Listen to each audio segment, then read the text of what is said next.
Pendant que nous nous battons pour obtenir de simples tables bancs, le reste de l'humanité a basculé dans l'ère de l'intelligence artificielle et de la suprématie technologique. Le décalage n'est plus seulement matériel, il est civilisationnel. Mais pour comprendre pourquoi nous en sommes là, il faut remonter le temps. Car cette école qui nous tire vers le bas n'a pas été conçue par erreur. Le Mali abritait des dizaines de milliers d'étudiants en mathématiques, en astronomie et en droit. Le savoir était notre force. Alors, que s'est-il passé? L'école telle que nous la connaissons aujourd'hui a été importée avec un but précis. Ouvrez les archives coloniales. Le projet n'a jamais été de former des ingénieurs pour bâtir une Afrique forte, ni des leaders pour la diriger.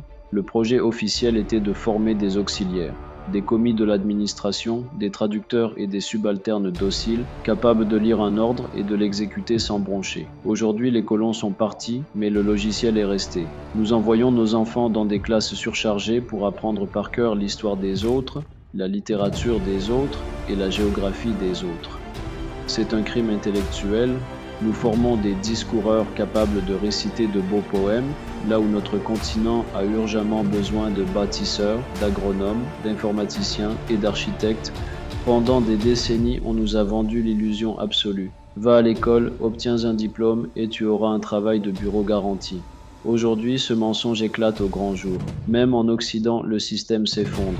De Paris à New York, des millions de jeunes sortent des universités avec des masters pour se retrouver livreurs de repas ou au chômage. Le marché mondial est saturé de diplômes théoriques. L'école traditionnelle est une usine obsolète qui continue de fabriquer des produits dont le marché ne veut plus. Pourquoi l'Afrique, qui a tout à construire, s'acharne-t-elle à copier un modèle en faillite chez ses propres créateurs? Et maintenant, l'intelligence artificielle vient fermer définitivement la porte du passé.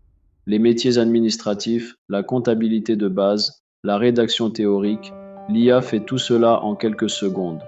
Si nous continuons à former nos jeunes à mémoriser des théories, ils seront balayés par l'automatisation. Mais l'IA n'est pas notre ennemi, c'est notre arme secrète. L'Afrique ne doit pas essayer de rattraper 100 ans d'histoire industrielle européenne. Elle doit faire du leapfrogging, c'est-à-dire sauter par-dessus les étapes. Nous devons créer des écoles qui enseignent le code, la robotique, l'utilisation de l'IA et l'énergie solaire dès le plus jeune âge.